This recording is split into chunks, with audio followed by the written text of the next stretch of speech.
there's quite a lot of poor Dianno. Wasn't he brilliant? I always said he was great. I never doubted him. And there's bound to be, now that sadly he has he's passed. But in latter years, people were really pulling for him. But there were an awful lot of almost did something good and didn't quite do something good. And I remember this at the time, the first release after Iron Maiden, which is called Dianno, was one of those. Now, I remember at the time thinking, what? And I remember now listening to it again thinking, what? It didn't last long. It only got to 106 in the British charts. It came out in 1984, so it was a few years after he'd left or been asked to leave. Iron Maiden, maybe. And what this is, listening to it now, although I'm saying, what? Because I'm expecting a heavy metal album, a bit like the Wolfsbane album recently, I'm thinking, this is bloody good. It's influenced by the music of the time. Now, remember, as I said, this is 1984, Follux, so this will be coming into that kind of period of AOR, being in the charts, all of that kind of stuff. And it's fabulous. So much of this is just great. And the band wrote them together. Well, actually, most of the band wrote them together. And as I say, they didn't last long, but that's a shame.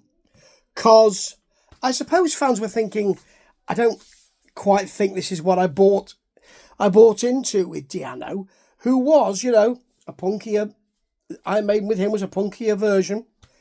And a nastier version, and then always kind of could end up in a fight kind of version. It's not the kind of version you want if you want commercial success, is it? Because the record companies are always going to say, what about that bloke who's leading you? They could always pop off, or maybe he won't make a show, or maybe he'll cause a big kerfuffle or something like that. So it's metal he was known for. And it's metal that he continued with. But this stands out for me. I mean, if you forget that it's Dianno, and if you take it as an album of its time, well, the synth, the first track, Flaming Heart, it sounds like Indiscreet. The FM album, Indiscreet. It sounds like that girl. Lovely bright synth to it. It's Flaming Heart, this. Got a guitar solo, but there's a soft synth to it as well. They even sound, I couldn't believe it because I've not heard this for so many years, Follux. They even sound a bit like Saga in Here to Stay. It's hammering, it's Saga, twisty and turny solo. Yep, that's Saga. The Runner has a one-note piano in it, in the verse. It's got a soul-y kind of beat to it. A nice thin riff. The synth is twinkling away. The synth is very twinkly in this. It's not so much organ as that kind of thin synth. Heartbreaker is great melodic rock with a great AOR chorus. I can't say it's not. It's got a slow and sultry feel to start with, and you think maybe it's going to be a bit heavier. It isn't. It twinkles. It's beautiful. On those terms, this album is just fabulous. There's even a bit of 80s yacht rock. Now, a lot of people are going to be shaking their heads, rolling their eyes, and maybe even putting two fingers down their throats at this point, because you want metal, don't you? But taking this as someone who really loves both metal and melodic rock, and yacht rock as well, Razor's Edge sounds like it. It's got that kind of piano, that kind of modulated guitar. There's a one-note piano again in the middle. It's got sweet softness. It is lovely.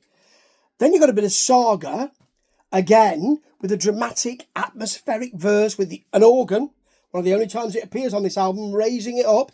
Nice punchy chorus into a sparky solo with synth and guitar both sparking up. That's Lady Heartbreak, should I say. Lady Heartbreak. Antigua feels a bit like Def Leppard. It's also got a bit of Triumph in it. and a bit of FM. That piano's lovely.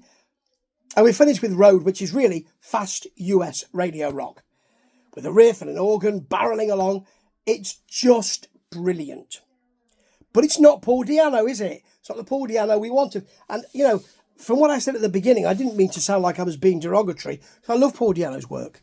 And I was pulling for him to do something great. And eventually, his last album was just fantastic.